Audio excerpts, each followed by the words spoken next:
Well, hello, and welcome to another night on the Sunday Night Rant. And let's wait for this audience to build up while we have a great rant where we are going to talk about 6 emerging trends. Let's wait for this audience to build up. So, how's everyone going? Have you had a good week?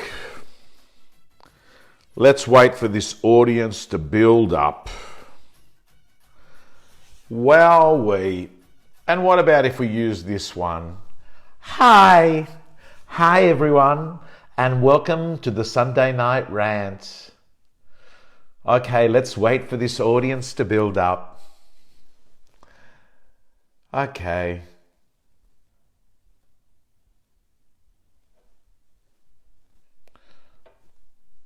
Alrighty. Hello everyone. Good evening. Just having a bit of fun there while we get this audience to build up. We have got a fantastic Sunday night rant. And geez, I loved last Sunday night. Hello Manos. I got your wonderful presentation. We got a podcast coming to the Real Estate Gym members with Manos this week. I saw his presentation that he ran at the business of real estate. We're going to cover effective business units and the death of the corner store. And today, guys and girls, this is going to be along the lines of that. And we're going to cover 6 things. 6 things that are emerging in the world of real estate. I think some people are aware of it. I'm going to spell it out. Some people don't want to hear it, but I think we're up and we're ready, and let's move on to the first one. So the first one, guys and girls, as I welcome you here on this Sunday night rant, congratulations to all the teams. Yes, Vlad, mate, Vlad is going to be coming back on very soon. We're going to be doing some training. Absolutely, Evan Williams has joined the Rubenstein group. In fact, we're going to have, and Evan, well done. You've gone over there, and congratulations on your awards the other night. Fantastic stuff. And yes, Johnny Manis, thank you so much. John Manis came over and gave me a wedding invitation, and I was in an absolute coma on Friday night. I just got home from a flight, and I opened the door in my underwear. So anyway, let's move on. The first emerging trend that I'm seeing in the real estate world is this.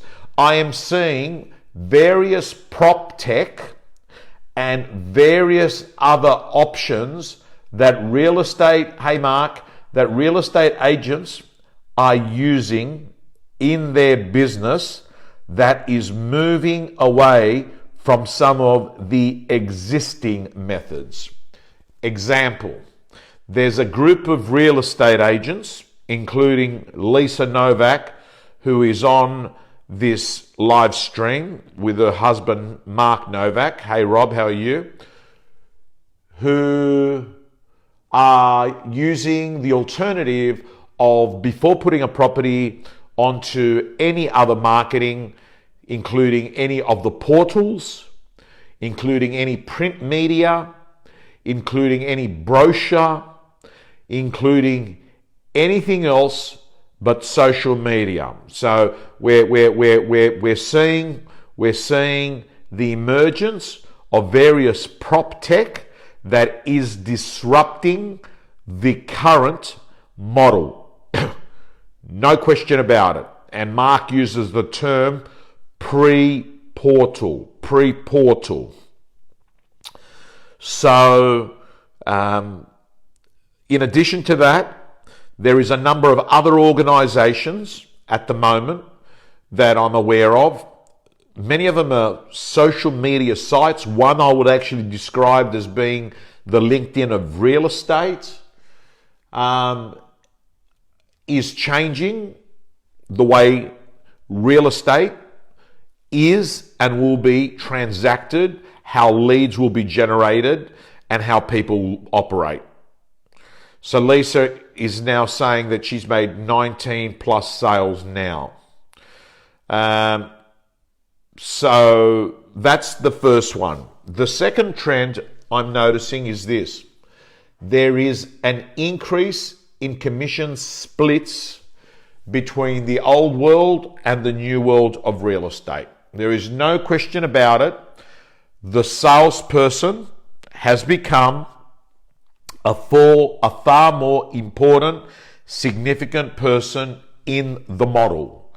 In the old days of real estate, example, when I was a real estate agent, salespeople used to get paid 30%, 35% debit credit. Some people had a model where they would get paid if they hit per quarter a certain number of dollars into the office, but we are now clearly seeing that the salesperson is becoming a very important commodity, and commissions now, depending on the model that you work in. So trend number 2 is that commission increase splits. We now know that there are people in Australasia that get paid 80%. I'm not saying that that's a better model. I'm not making any comments because I believe that you need to analyze what is actually being given by the party. If you're going to be on 80-20, if you're going to get 80%, I want to know what you're paying for, right? What you're getting for, right? And you need to know the whole deal. You can't put things out of context. But one thing is for sure, that overall splits have gone up. And if you are working for a principal that is using an expired model, right? And you really feel, Manos says there's never one size fits all, correct. See, and it's a difficult subject for me to talk about because, on the one instance, I can actually see that sometimes someone might be better off staying at 50% with existing infrastructure at a current office than going for 80% on another. On the other hand, if you are only getting the support that you would get in a split at an 80-20, but you're getting paid 50%, then that is a problem. That is a problem. So guys and girls, I'm letting you know that the most important thing now is this, that the salesperson is becoming very important in the mix because they are an audience developer, they are an audience builder, they actually have their own fans. The F word is now here to stay, which is friends, family, fans, and this has got a lot to do with the individual only, and it is not something to do with the office. And I'll repeat it, the F word, friends, family, fans on Insta, Facebook, any of the social media platforms. So guys and girls, that's the second thing. Let me move on to number 3. Number 3 is this. The third emerging trend is this. The commodity dungeon of fees due to portals. Fees have come down. Let's face it. Let's accept it. Yes, you can do things to get a little bit more than your competitor. But when we do an analysis of fees around Australasia and we look at commission splits, and this applies also to London, that fees have come down. You don't have to be Einstein to work out the trend line of a percentage of fee. Over the years, it's come down and down and down. There was a time in real estate, it was 3,100 for the first 100 and then 2% thereafter. And now I've got to tell you, in many parts of Australia, a fee of 1.5% is considered a good fee. Correct. That's right. So let's not bullshit. Fees have come down. However, in the process, let's be clear, consumers have become price sensitive. And now what we've also noticed is that most commodities, most services and most products have come down. If you're doing a long trip, you're now paying half the price with Uber or Ola versus a taxi. Airline tickets have come down. You can fly from the Sydney to the Gold Coast, pretty much book it tonight. In 3 days' time, you're there for $120, right? End of story, right? Now, the other thing is, as Manos makes a good point, percentage has come down, but has the dollar amount come down? No, it probably, sorry. The issue is it has in some areas and it hasn't in other areas, because price growth may have gone to a level which has actually compensated for the decrease in fees. The point that we're making is that nearly every service and provider, like even cars, you get incredible value. $40,000 buys you incredible engineering in a car in 2019, right? End of story. So we could go through every product or service and we can see that we've got consumers that are now socially media savvy, they're highly educated, and because they are price sensitive, what's actually happening is that there is total transparency on pricing out there. Let's move on. And by the way, can I tell you, in real estate, one of the biggest causes of fees coming down, they have been commoditized, because the portals, domain.com, realestate.com, which actually deliver incredible value for money, no question about it, because they deliver a lot of buyers. But what the consumer has done now is basically said, hang on a second.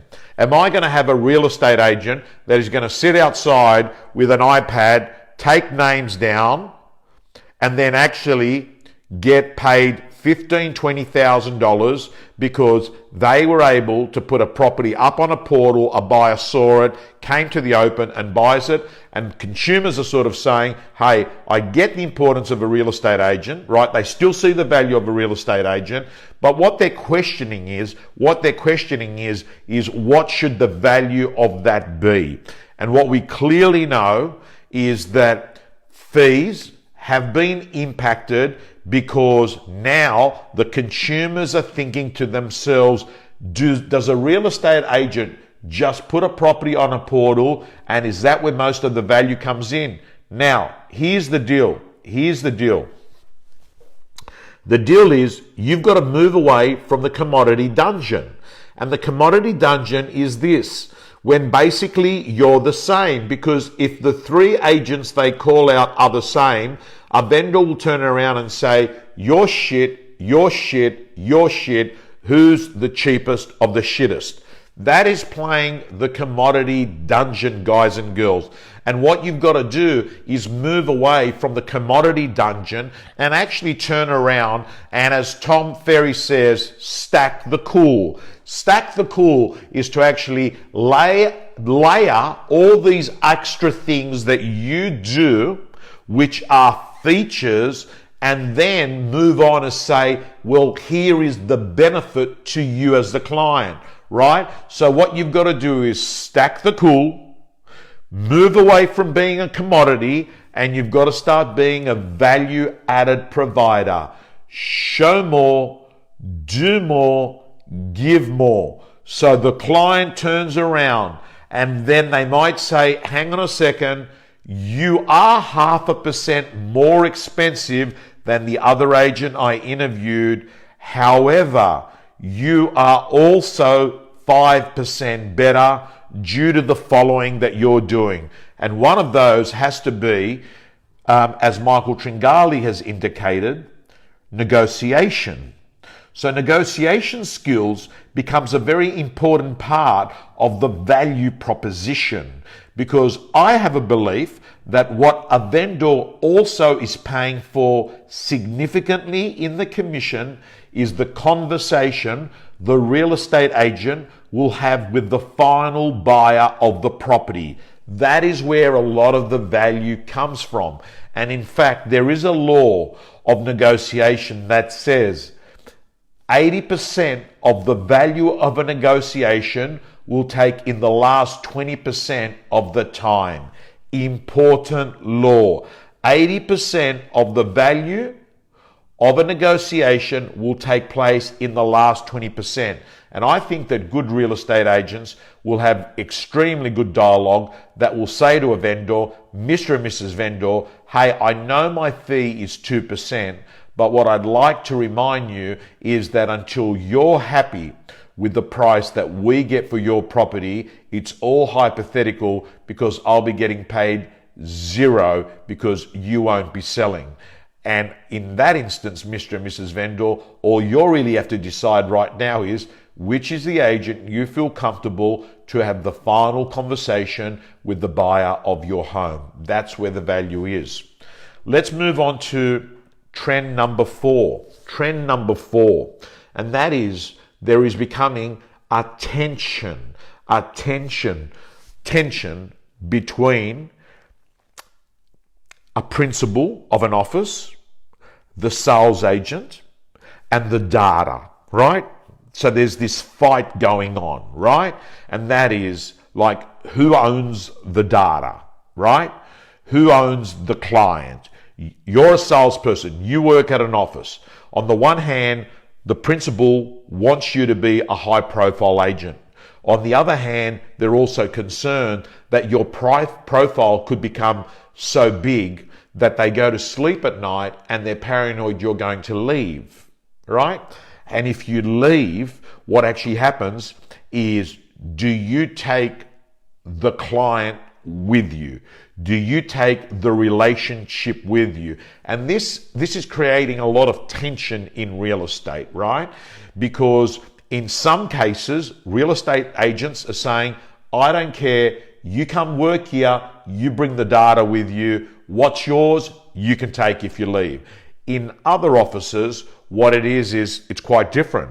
It's like, if you leave, you can't speak to any of the people you have dealt with whilst your time of employment here. And if you actually go and watch the video in the real estate gym that I did with Greg Jamison, the solicitor, you will see what the answers are. Okay, let me move on to trend number 5. Trend number 5 that's happening is the brand erosion. There's a bit of a brand erosion happening due to the structural change and the erosion of traditional media. So many years ago, right? You know, you're in the, say, eastern suburbs of Sydney, and there was a paper called the Wentworth Courier that was the Bible to real estate, right? And this Bible to real estate had everything in it, every home. And what happened is that this Bible to real estate also created a brand for the office, which meant the barrier to entry for someone was difficult, because they would come in, and if they set up a real estate office, they would actually be up against an office that would have 20 or 30 or 40 pages, right? Now, I have to say to you, what's actually happening now is this. What's actually happening now is this. It's happened in employment and recruitment, and that is that people through Seek, through LinkedIn, set up their own recruitment agencies. And it basically means the barrier to entry into owning a business is a lot easier, which has seen a lot of the models emerge where, you know, people are running one-man shows as being part of these smaller marketing groups, if you'd like to call them that, cooperatives. So, guys and girls, this structural change has meant that the brands in a particular area have diminished a little bit, and what's happening now is the brand of an individual sales agent is becoming stronger. And what actually happens is this, that this individual girl or guy basically is the brand in the market. And what's happening is vendors are choosing to deal with individuals. And that, my friends, says that everyone now, as an individual, should be thinking as if they're a media company. Do you understand what I'm saying? You must be thinking like you're a media company. And what I mean by a media company is that you produce content, you edit that content, you distribute that content, and everything you're doing is either building or destroying brand equity in you. You now are becoming the chief marketing officer of yourself. So let me move on to number 6. Number 6 is this. It's consumerism. Number 6 is consumerism. I mean, we have to accept the world's fucking changed, okay? We've got to accept the world has changed. Never in my mind did I think the safest thing, if I couldn't do it, was to have a 15-year-old daughter go from A to B in a car with a stranger she has never met with no money on her. I never would have thought in my lifetime that that would be the operating model for a young person to go from A to B. Never expected that. But in fact, that is the safest thing, because I can track on my phone exactly where the car is, and I'm not worried on whether this person, my daughter, has got money to pay for it. Okay, that's the first thing. The second thing is, never in my mind would I have expected a bunch of guys sitting there on motorcycles and bikes outside eateries waiting to pick food up, working for Uber Eats. Now we're seeing parts of Australia where cyclists have congregated waiting with a backpack that is frozen to deliver food to people. I never would have thought that that would be the way people would be operating with their meals, right? The third thing is, I never would have I would never would have thought that the way people would actually, and on Thursday night while I was in Melbourne, I saw for the first time ever a couple that had never met greet outside a pub where I was having something to eat, and they were obviously on a Tinder date. They sort of said hi to each other.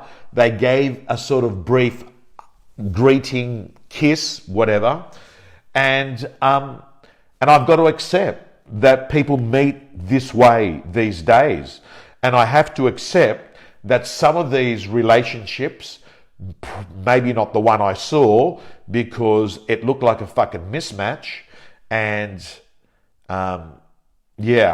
but many of these relationships are going to end up becoming marriages.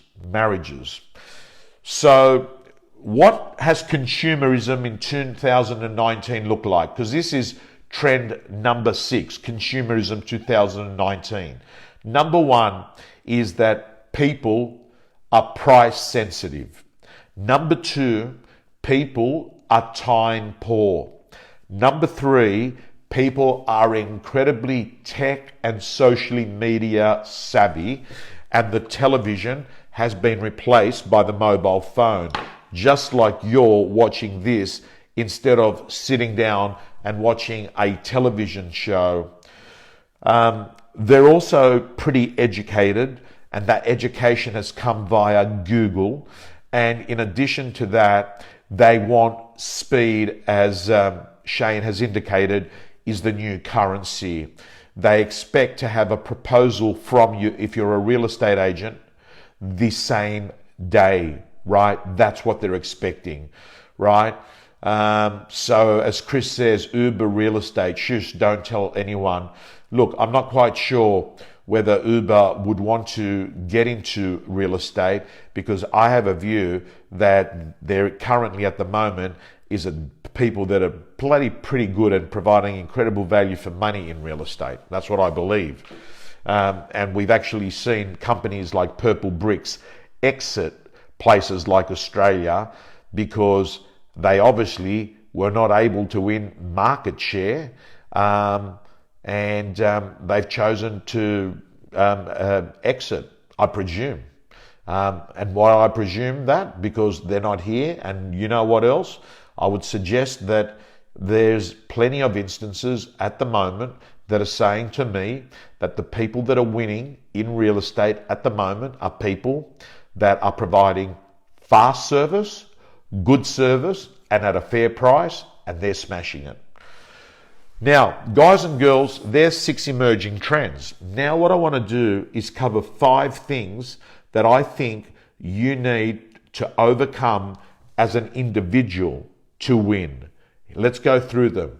The first thing I think you've got to overcome as an individual is this. Number 1, call reluctance. You've got to overcome call reluctance. This issue, yes, Michael, we are going to get Vlad and Slider Guy on at the same time. That is one of the things I'll do. Call reluctance. That's not going to go away. You're going to have to learn to not procrastinate picking up the phone. That's the first thing that you're going to have to learn to overcome. The second thing you're going to have to learn to overcome is this: temporary incompetence reluctance.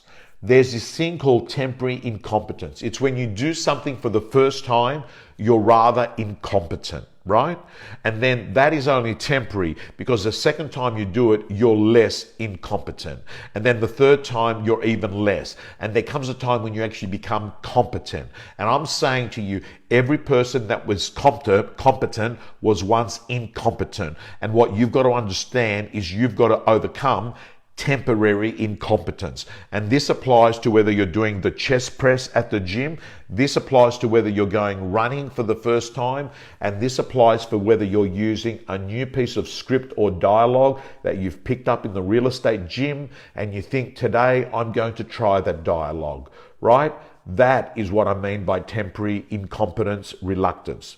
The third thing that you're going to have to learn to overcome is the fear of rejection. I know that one of the real reasons that most people don't do things is they're concerned that they're going to be judged by other people. I know that a lot of people won't shoot video content because they believe that they're too ugly, they're too fat, they're not good looking enough, they don't have the right equipment. The list goes on and on and on and on.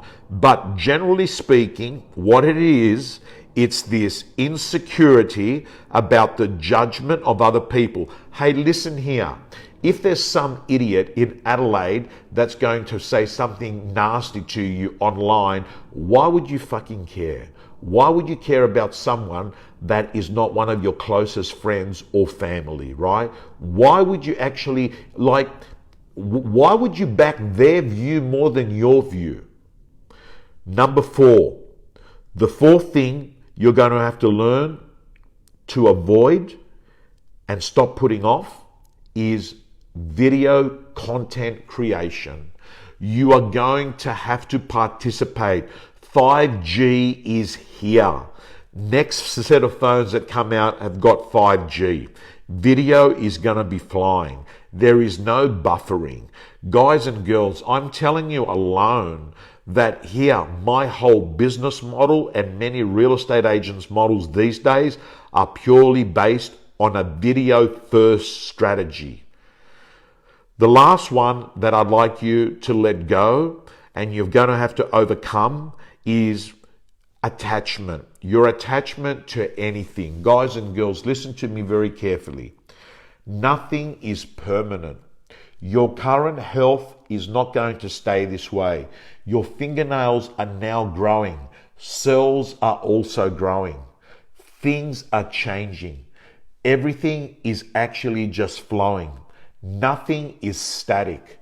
So I'm saying to you right here, right now, guys and girls, listen to me very carefully. Let go of the attachment to anything. If things are good, I'm letting you know they're not going to stay good. If things are bad, I'm letting you know they're not going to stay bad. I'm letting you know you have to accept that bad things will happen that will be out of your control. Yes, correct. I know there's a thing called karma, but what we clearly know is that bad things happen to good people. And what you need to do is to never get too attached to things and have a belief that everything is going to work out in the end. So don't count score each hour, each day, because that is going to get you on an emotional roller coaster ride where you're going to be going from the heights of exhilaration to the depths of depression in 24 hours. Guys and girls, I want to thank you again for your attention. We live in an attention economy. Looking forward to seeing the Kiwis. Josh Tesselin, I am going to see you in New Zealand. We have got a great conference there, the Young Persons in Real Estate conference in Auckland on Wednesday. On Thursday, he's joining me to have a meet up with our real estate gym members to talk social media and video. Guys and girls, with love. And Lisa, speak soon. See you in New Zealand. Do me a favor, press that share button if you thought the content was useful. Guys, God bless.